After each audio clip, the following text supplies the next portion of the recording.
Welcome to the Long Thread podcast about spinning, stitching, and weaving by hand. The podcast is presented by Long Thread Media, publishers of Spin-Off, Handwoven, Piecework, and Little Looms magazines. Find us online at longthreadmedia.com. Trinway Silks is where weavers, spinners, knitters, and stitchers find the silk they love. Select from the largest variety of silk spinning fibers, silk yarn, and silk threads and ribbons at trinwaysilks.com. You'll discover a rainbow of colors thoughtfully hand-dyed in Colorado. Love natural? Trinway's array of wild silks provide choices beyond white. If you love silk, you'll love Trinway Silks, where superior quality and customer service are guaranteed. You're ready to start a new project but don't have the right yarn, or you have the yarn but not the right tool. Yarn Barn of Kansas can help. They stock a wide range of materials and equipment for knitting, weaving, spinning, and crochet. They ship all over the country, usually within 1 or 2 days of receiving the order. Plan your project this week and start working on it next week. Visit yarnbarn-ks.com to get started. I'm your host, Long Thread Media co-founder Ann Marrow. Tommye McClure Scanlin is a tapestry weaver, educator, and author based in the Southern Appalachian Mountains in Georgia. To see some of the works we discuss in the episode, visit Tommye's website at scanlintapestry.com. That's SCANLIN tapestry.com. You can also find links to her site at the episode show notes at littlelooms.com. Well, Tommye, thanks so much for being with me. Thank you very much for asking me to be here. This is wonderful. I love podcasts. I really enjoyed it. I'm actually going to start with something. This isn't quite fair because I'm going to refer to something that's behind you, but I will put a link to it in the show notes because I checked it out and I know there's beautiful pictures on your website. I was going to ask you about your woven tapestry diaries. You're a tapestry artist, but I love the way you are approaching these diaries. Can you tell me a little bit about that? Sure, I can. It started with an idea that had been kind of percolating in my head for a number of years. And I tend to be one of those people who ruminate a lot before I finally jump in and do something. And when I get to the point where I say, just try it and then shut up about it if you don't like it. I got to that point about this idea of weaving a discrete piece every day, just something small, but doing it on a daily basis. I weave most every days with my tapestries, and those ongoing projects can be months on the loom. So I'm usually weaving every day, but I was thinking, what if I do a thing that has just today only as its goal, nothing else? And then tomorrow I'll get up and build on that if I wake up and live and get to the loom tomorrow. So that's how it started. I finally decided in May of 2008 that I would give it a try for a month. I thought, okay, I need to give myself a few rules so that I won't get totally distracted and get into something way more than I'm wanting to commit to. So I thought, I've got lots of weft yarns left over from past tapestries. So one of my, quote, rules is that I'll only use, it's not scrap weft, but weft that's already been selected and used in another way. So I've got that as one rule. Another kind of parameter I set up is that every day would be marked with, in this case, in that first one, just a thin black line so that I could see that separation of day by day by day. And then I thought, okay, I'll mark the day in some weaverly way, some tapestry weaverly way, like one box within a field of color, 2 boxes for the second day, and so forth. So those simple little rules, I set up a frame loom because I knew I was going to be traveling a bit, and I wanted, if I was going to try this, I wanted to really be able to do it every day. So I put it on a frame loom, set it up to be about 3-4 inches wide by 30 some inches long, thinking, all right, I can weave an inch every day.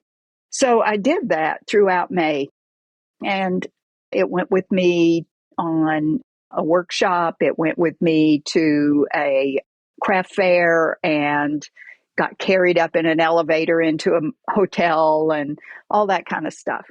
And I was so tickled with myself for being able to concentrate for a month of time on this little project that had been in the back of my head for a while. I thought, okay, I'd like to try this for a longer period. And that's how it started. I thought would wait until the beginning of 2009 and give it a try for a year and see if I could do it for a year. Put it on a wider warp on one of my upright looms so that it would be able to be made longer. However long, I didn't have a predetermined length other than I think I had a 3-yard warp on. So that's how it started, just with this little nagging idea that I finally had to let go of by trying it. So I've been doing it since 2008 for the 1 month in 2008, but every year then since 2009, I've done an entire year's worth. 1 or 2 times in exhibits, I've shown them in a few places, and I've had the question, how long did it take you to make that? So I can always truthfully say it took me a year. One of the things I thought was really interesting, and you have a web post where you kind of go through how they've evolved over time, but the way that the forms and shapes have changed. So the more recent ones involve sort of nature inspiration and sort of depictions, literal depictions of what's around you. And some of the earlier ones were more just sort of abstract color play. It's kind of an interesting evolution. It is. And it was getting to the point for me that it was beginning to get a bit boring to continue to try to vary each year's theme or design effect. I didn't have an overall design in mind, but I would each month make a bit of a change about the way I approached the month. And I'm pictorially motivated person. I was talking to Barbara Heller, a fabulous tapestry weaver many years ago, and I said, I think I'm just a picture maker. And so my imagery that I do in tapestry is usually nature themed or nature based. So in 2015, I decided to incorporate within the year a snippet of something from the world around me during each month. Well, I say during each month, I do it during each month now. That first year, 2015, when I decided to do that, I thought I would do 4 images within the year each month. And so I did that. Almost wore me out because that was about, it was a lot. That was taking away from my other time for other tapestries. I liked the effect, but that's the only year that I've done 4 images, and they were related in some way. Like in January, there were dried oak leaves still in the yard. So I did little paintings of different oak leaves, and those were what I incorporated. And those weavings, those parts of the weaving, so they're inset. They look like they're insets. They're not literally inset separately. They're woven within the month with the days surrounding them. But those might be 4 inches wide by 4 inches tall. They might be 3 inches tall by 6 inches wide. So those vary in size each month. I usually come up with an idea that I will use throughout the year. One year, well, in fact, behind me, which you were seeing a minute ago, there were leaves throughout the year that I could find that were growing, that were seasonal. So I like to think about the seasonal change and what I can find that relates to that seasonal change, and then design that image. Sometimes I work from a photograph I take. Sometimes I work from a drawing or painting that I make. Sometimes I use a combination of those methods to come up with that image. But that most of these that I've started using images with do show that change of the year. And to me, that's an important aspect of the diaries, is that it is a diary of my experience, record, maybe a journal in some ways.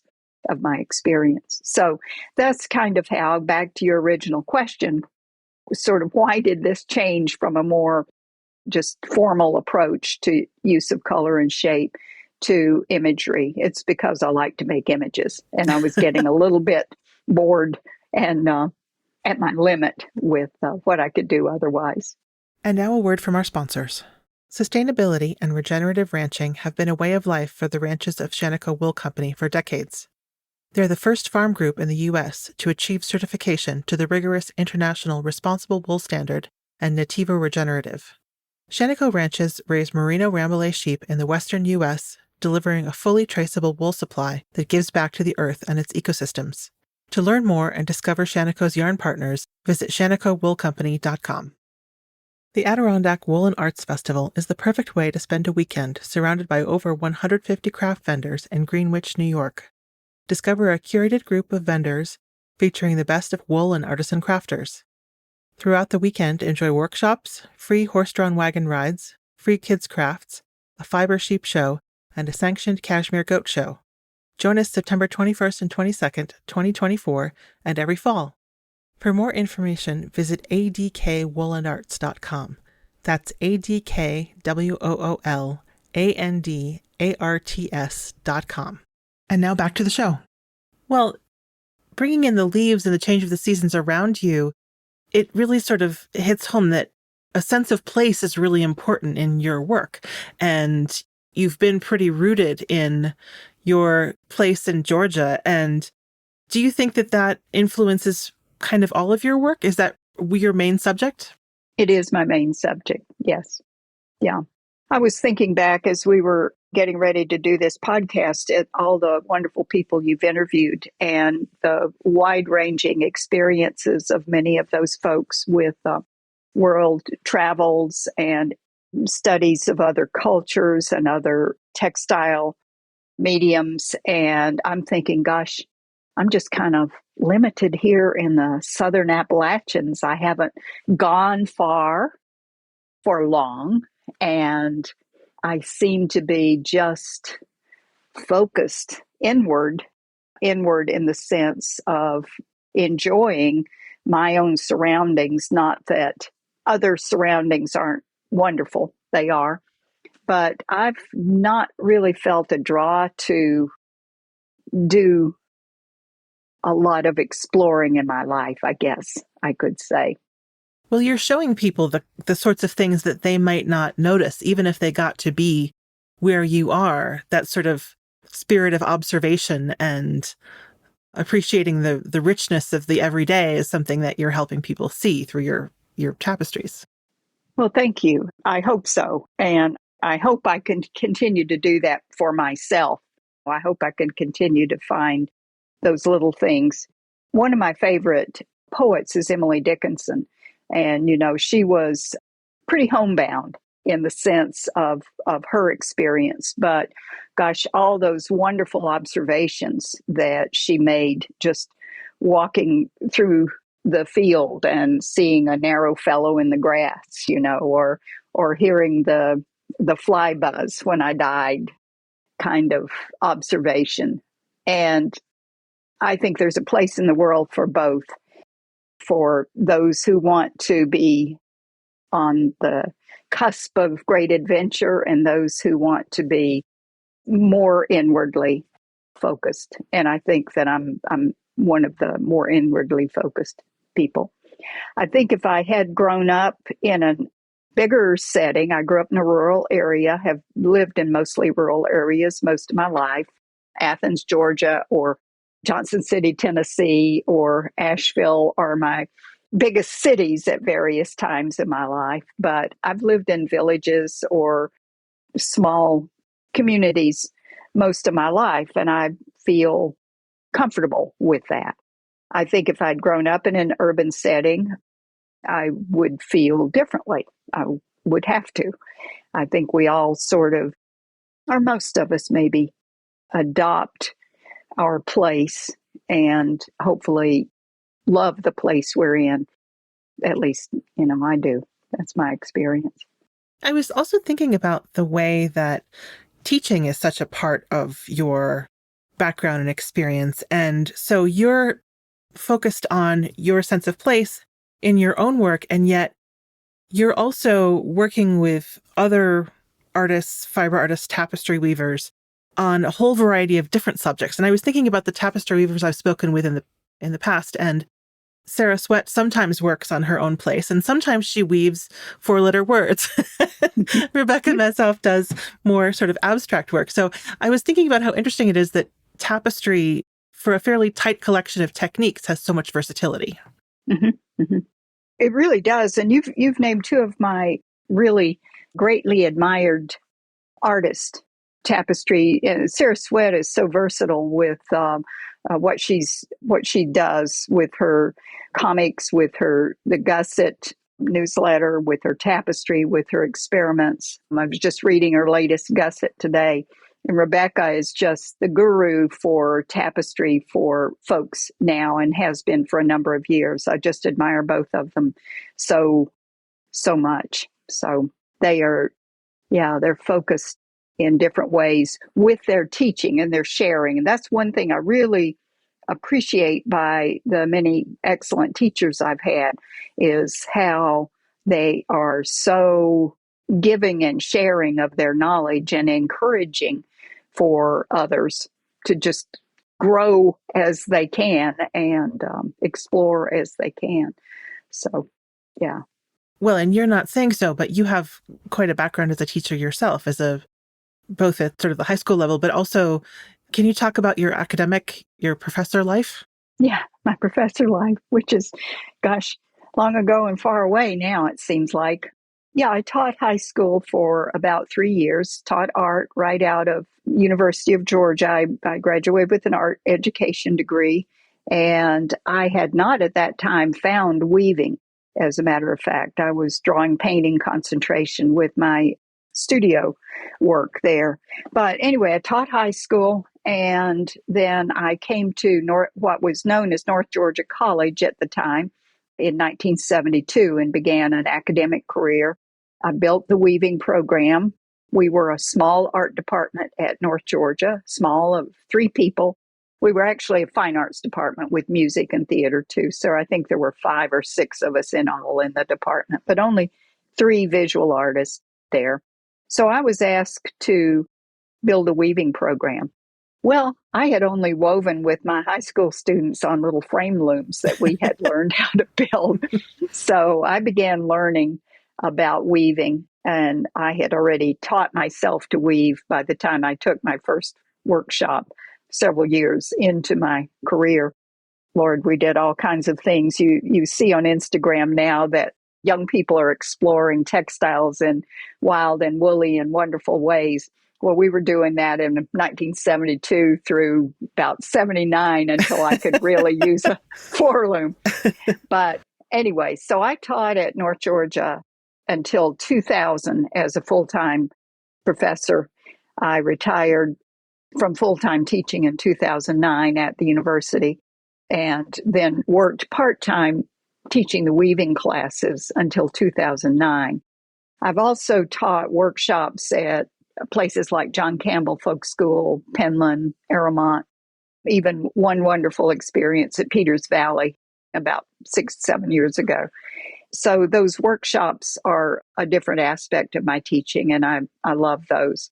By the time I retired from my university teaching, I was ready to retire from that because the demands of academia with writing and committee work and other responsibilities. And I was the department head for the last 3 years I was there. So that added another layer of responsibility plus several more layers of stress. The workshops are great.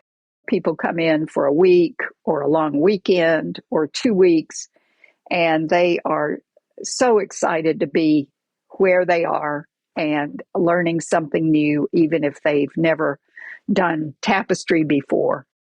They go away with a little bit of a foundation to continue on if they want to. So, yeah, I like to teach.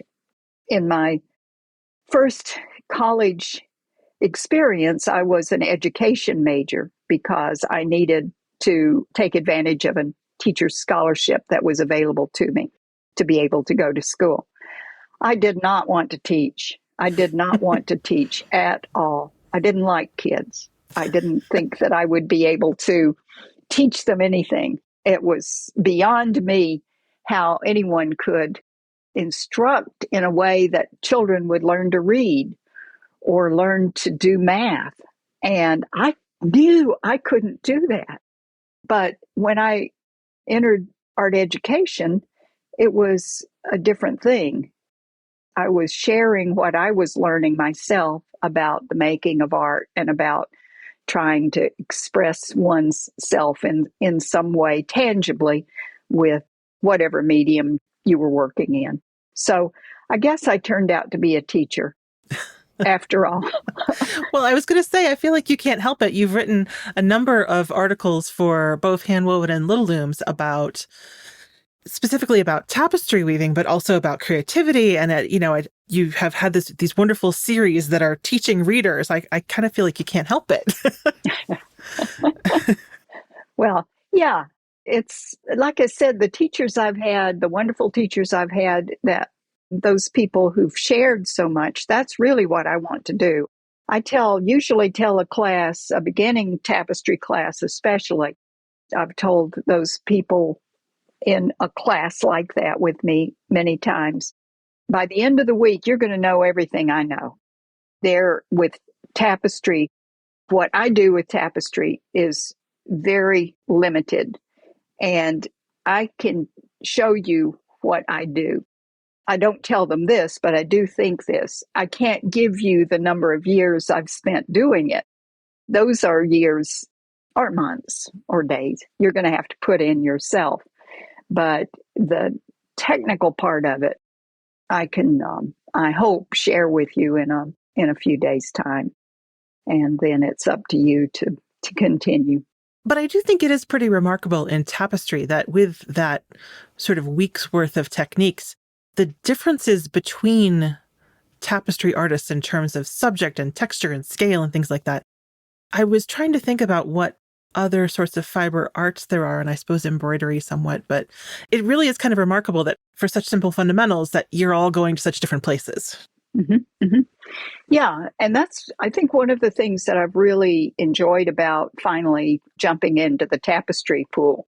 When I was taking a workshop with Archie Brennan once upon a time, I had posed a question on, I think, Kathy Todd Hooker's original tapestry group in Yahoo group. Anyway, I had said, how can plain weave be so hard? And for some reason, Archie had read that comment of mine. So he started out that workshop at Penland with saying, someone has said, and looking at me, how can plain weave be so hard? And I thought, okay, here's the challenge going to begin.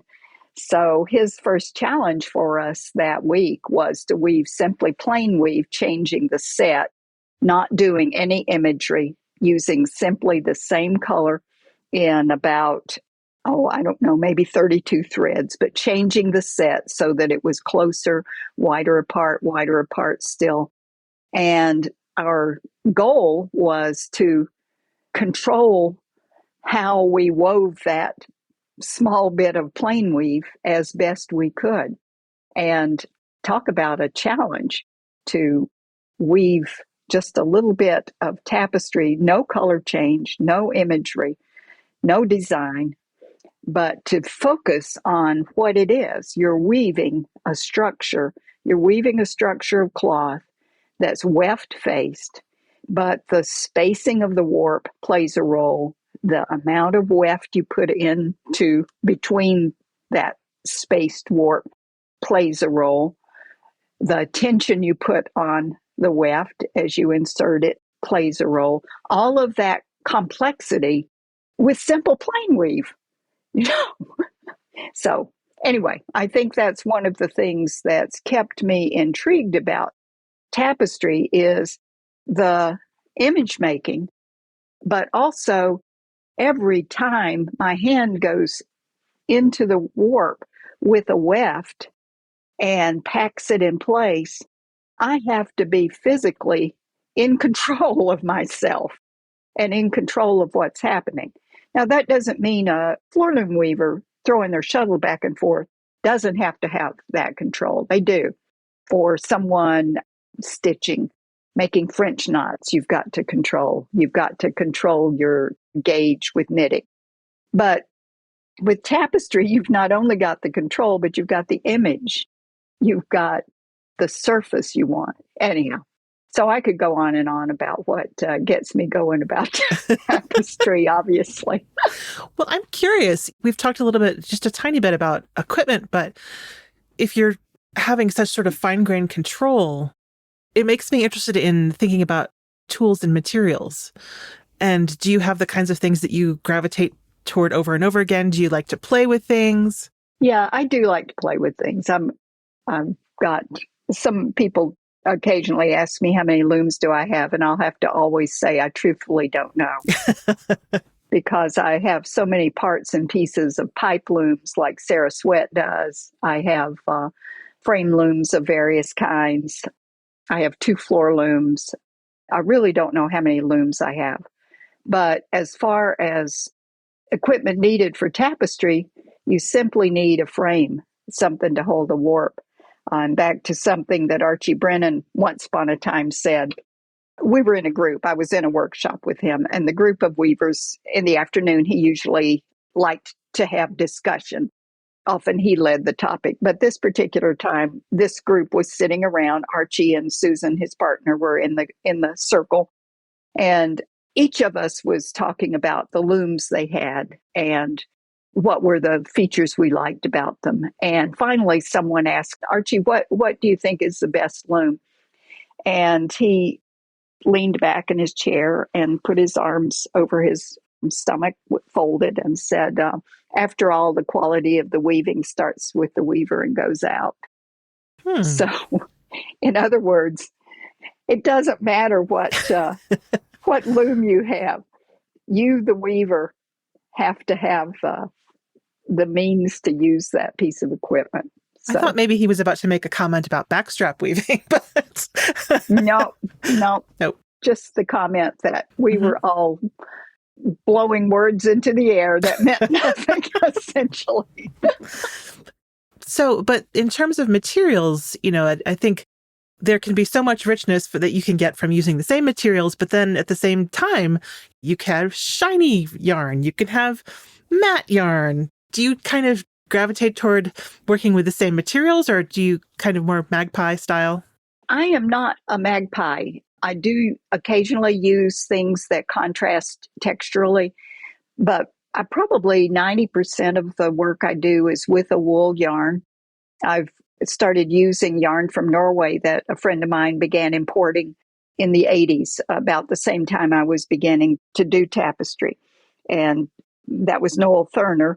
She had Norskfjord Fiber, and Norskfjord Fiber still is in existence, owned by Sissel Moreb now.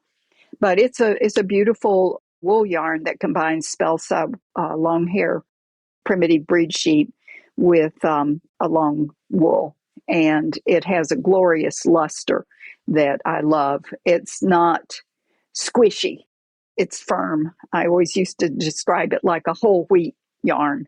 You pack it in and it doesn't want to just collapse into its partner below. It kind of holds its own. But anyway, so I've used that. And lately being the last 5 years, I've started using also the Harrisville singles, the Kohler tapestry yarn. I've used that for natural dyeing for many of my tapestry diaries since about 2018. So those 2 wools. But occasionally I do like to use on bigger tapestries, I like to use in combination with the wool, a really fine linen, a colored linen, because that little bit of shine, if you get close to the tapestry, you see these little flecks of the shine of the linen. So I do occasionally use that on bigger pieces. But I have a friend, Pat Williams, who's a wonderful tapestry weaver who uses beautifully all kinds of textures. lurex and boucles and like mercerized cottons with wools and her tapestries. She also does imagery, but not in the same kind of way I do. But it works so beautifully in her tapestries. Was just reading Sarah Sweat's Gusset today, the Gusset, her newsletter, and she's using some nettle along with linens and other things right now. So the texture of that is very, very important to what she's working with. So yeah, I enjoy seeing it. I really do. As far as my use of it, I tend to be sticking with a couple of kinds of wools primarily. So you've talked about learning to weave and becoming a tapestry weaver. Did you ever take a bit of a detour into multi-shaft weaving, or? I did. In fact, the tapestry came after the multi-shaft weaving. When I began to learn about weaving, I was weaving with floor looms, teaching myself at first and then taking workshops and gradually adding more shafts to looms that I would buy. And in the mid 1980s, I at one point rented Maycumber loom with what was then their computer attachment called Designer's Delight. It was a 24 shaft loom, and it was a big one. It was 52, 56 inches wide with those 24 shafts. It was it was very heavy to treadle. And I didn't have one of the air compressor treadles that I think they came out with later. So I kept that for a year, wove a number of multi-shaft, primarily summer and winter, multi-block weaves with that, trying to get as pictorial as I could, very stylized trees, butterflies, things like that. But let's see, what else did I took a wonderful 3-day or 4-day tutorial with Bhakti Zeke when she lived still in Vermont with using her TC2, TC1. And so that I've explored a little bit, primarily with Bhakti's tutelage. And I've done pickup weaves, double weave pickup for imagery. I was doing that in the 80s. I've done a lot with multi-shaft things, but always my goal was to make pictures with the medium. And when I finally realized I'm just not going without having the money or the space to buy a thread controller loom. And back in the day, I really was wanting to go in that direction, was before the TC1 and TC2s were available and smaller and smaller.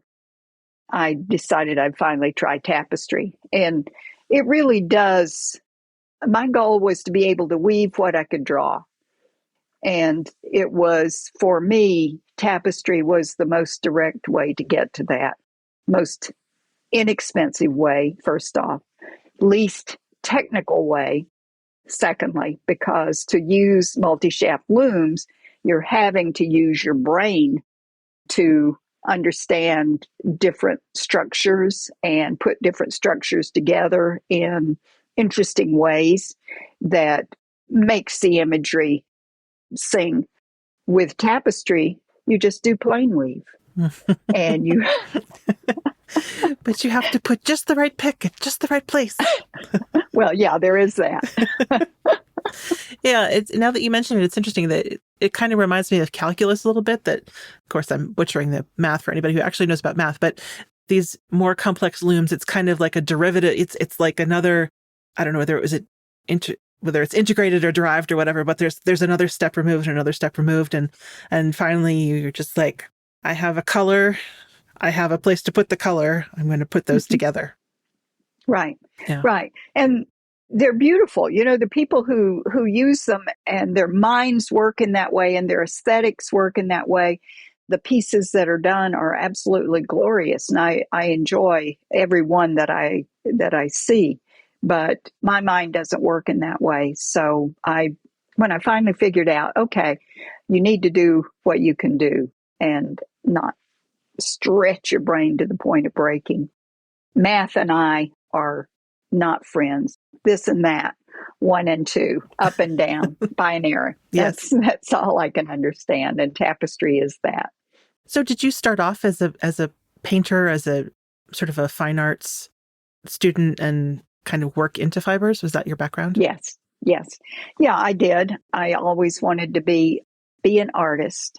I didn't have the chance to take art classes in my public school years because growing up in a rural school, going to school in the late 1950s, 1960s in North Georgia, we didn't have art teachers in schools. I didn't know there was a degree program that one could go into to study art education and to teach in schools. I didn't know that until I was in college. But yeah, I was one of the kids who was always the class artist who drew pictures and they got put up on the bulletin boards in school. My mother was very encouraging for my desire to make art. She would buy charcoal for me when we would go to Asheville or somewhere where there was an art store. So yeah, making imagery, making pictures, being a painter.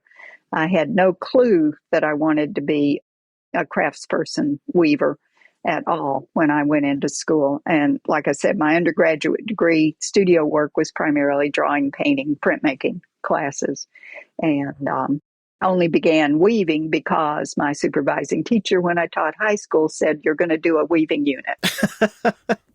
And so I got what books there were out of our library at school, little frame loom diagrams, had the shop build us some frame looms for this class. And Shop. Wow. back in the days when there was shop class.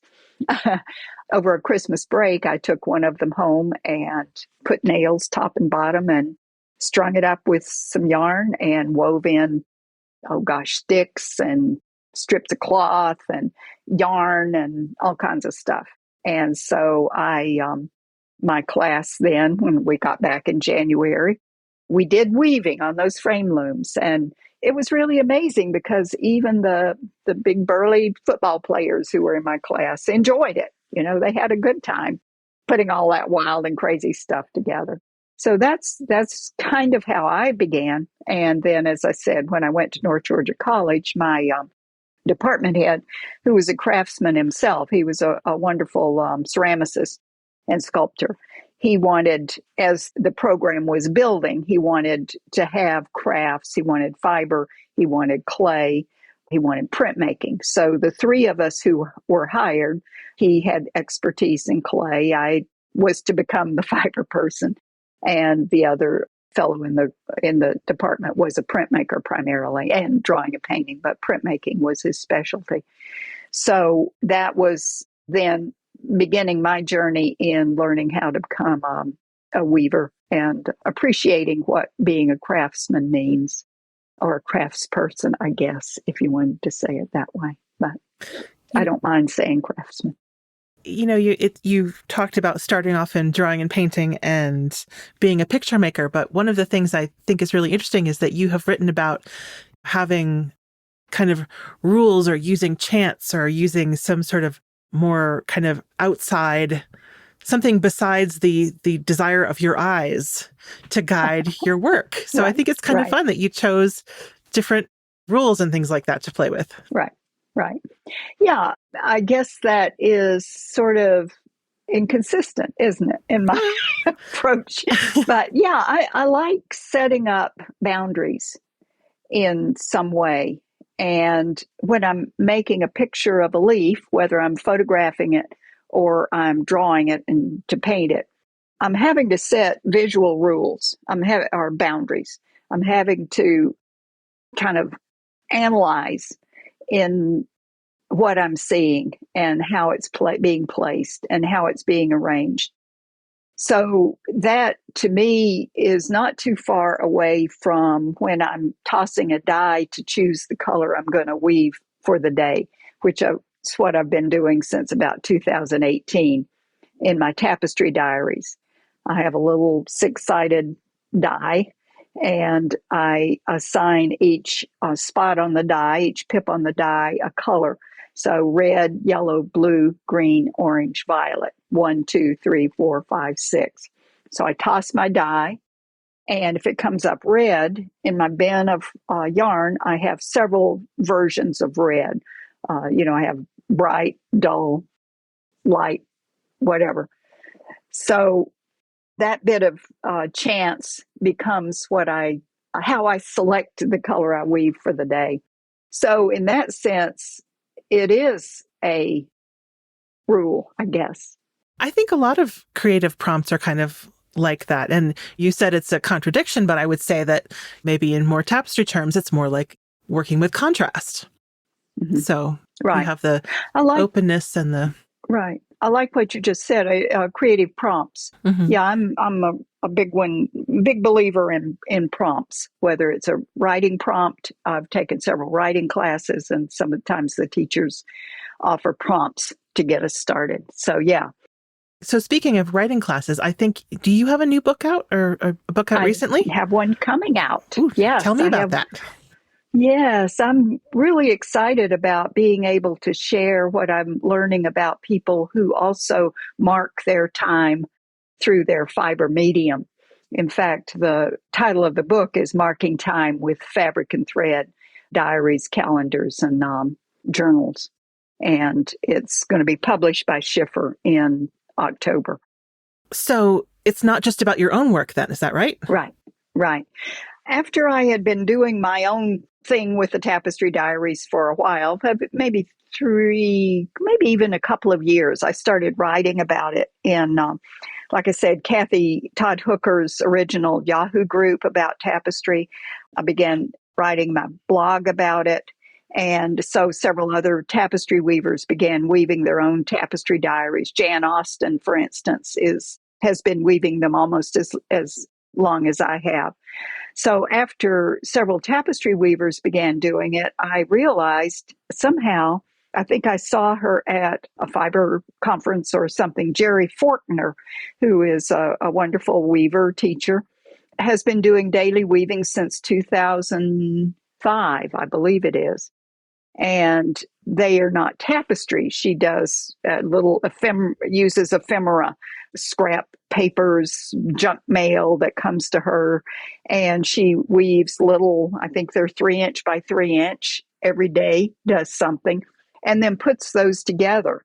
So those are these amazing either strips, long hanging strips, or folded up massive books. And she's exhibited those really all over the world. The ones owned by the Folk Art Museum, I believe, in New York, American Folk Art Museum. Anyway, so Jerry had been doing daily weavings for much longer than I had. And we were talking one day and she said, "Oh, I do daily weavings." And I said, "Tell me about it." So we started chatting about that. Then Michaela Sador had mentioned to me that Kay Lawrence in Australia had woven a tapestry diary in 1981 during the course of a relationship and its breakup. So every day she would weave just a simple square that the color reflected her state of emotional upheaval throughout the relationship.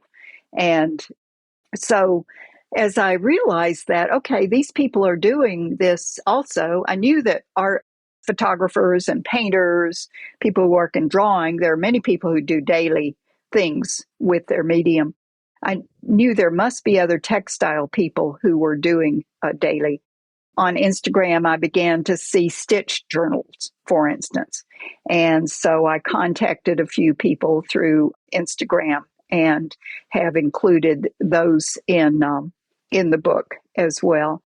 And then I realized, temperature quilts are also marking and acknowledging time. The whole aspect of data visualization in textiles is a way that people acknowledge the passing of time. It might be that they're dealing with climate change. The Tapestry project, the folks who began the Tapestry project and are encouraging people to knit or crochet their climate change within their own environment. They're dealing with that. Then my brain got thinking about, oh, when we weave, we're coding, we're using code, and that relates to time in a way.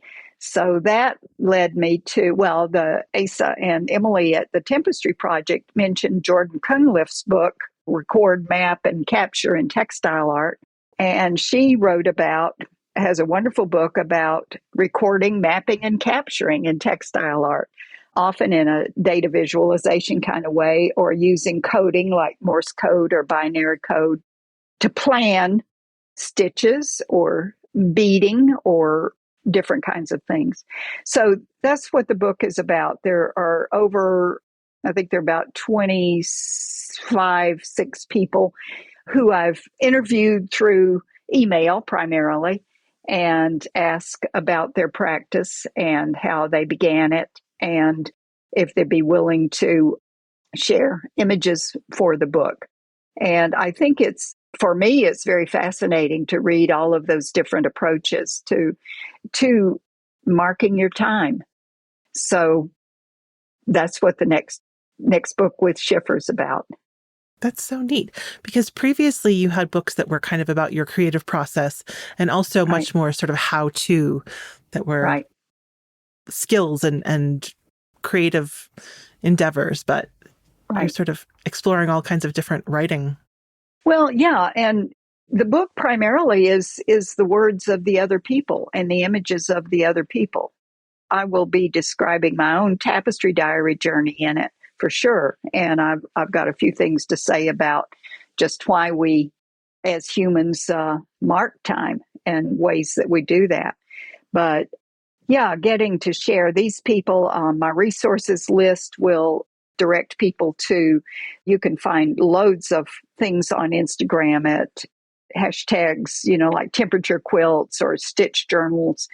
And so just seeing who's doing what in the world, that's what's so wonderful about getting on Instagram and kind of following those links to various places. It's really exciting the way people are excited about what they can do themselves in this kind of direction, this kind of approach. So you had a previous book with Schiffer, is that right? Something that was a little bit more about for readers to weave their own tapestries? Yes, yes. And it was called Tapestry Design Basics and Beyond, Planning and Weaving with Confidence. And it was really based on the kinds of design approaches that I learned in my own university training, that I taught when I was teaching like basic color theory, but specifically in art education classes, taking design concepts that can be pretty up there in the clouds maybe, and bringing them into approach that anyone can use without a lot of background in art or design. So thinking about, the effect of line, and line in this way with a drawing painting medium, or line when you're using it in thread like tapestry. What kinds of ways can you make lines, for instance? So just, line, shape, color, form, texture, and dealing with those design principles and design elements and principles. One thing that we used to do in class that I learned from my art education training was a way to look at and critique artwork and your own artwork or the work of others, looking at, describing and analyzing and interpreting, and then finally evaluating, rather than just jumping in and saying, oh, I like it or I don't like it. So there was a section dealing with those kinds of steps. So that was the first Schiffer book that I was able to pull together. When I approached the editor about doing a book, I did it because I've done all these handouts for various classes through the years. And I was thinking, in the back of my mind, I'll just kind of tweak those handouts, compile a few more things, and I'll have a book. That's how they get you. That's how they get you. That's how I got my own self too. Yeah. But I'm glad I did it. I'm glad I did it. I love what you were saying about criticism. I took a class in college on criticism, and we read a piece by Sally Baines, who is a dance critic. And she talks about, I think it was the 4 functions of criticism. And they're, as you said, things like give context, describe. I always forget what the third one was. And the final one was evaluate. But it was, telling somebody, what is this thing? And then how does it fit in the world around it? Right. Was just as important as saying, is it good or not? Yes. And that's what we often don't do. I'm still guilty of saying to myself, oh, I like that, but not necessarily going from the point of, gosh, look at the way those colors are used. Wonder why that red is there in that particular position. So that stepping back, your mind stepping back and really looking and keeping the judgment part of your brain outside the door at first and appreciating, savoring what the artist has done. And that's interesting as far as dance goes, or what the writer's done or the musician has done. Sort of savor what you're served before you say, wasn't that good? I think I remember what the 4th one was, and there's a reason why I always forget it. I think the 4th one is interpret, which if you're in dance, interpret is a little bit more important than if you're talking about a visual art or words, where interpret, well, it's right there. Whereas if you're a dancer, being able to interpret, is this trying to evoke a tree or something like that? Yeah, criticism. Yeah. And I think people often think of critical as being this just mean. Right. Yes. Exactly. Yeah. Well, and then your very first book was also about coming back to a sense of where you're from, was about your Georgia roots. So, yeah. Tommye, if somebody wanted to see your work in the wool as opposed to in the ink, where would somebody be able to see your work? Here at my studio. Oh, just drop by? Just drop by. Yeah, I don't know. It's not out and about very much. I don't have a gallery. I don't actively seek sales opportunities. I do like to show my work whenever I can, but getting a show is sometimes a difficult task, to find a venue and then to pull work together for it. So, yeah, just get in touch with me and come by and I'll show you all the work you want to see. Well, and we've got the great Tapestry hall, in fact, in our house. Oh, wow. Like Biltmore. It's just upstairs along our hallway. I've got several of my tapestries hanging. So my husband always likes to joke that's the great Tapestry hall. Well, and fortunately, your website is full of images and words, so I can check on it wherever I happen to be. Yeah, so, that's right. Well, Tommye, thank you so much for your time. And I look forward to reading what you have to say next and seeing your work. Thank you. Thank you, Anne. I've enjoyed it very much. Good. Learned a lot that I didn't know I was going to say.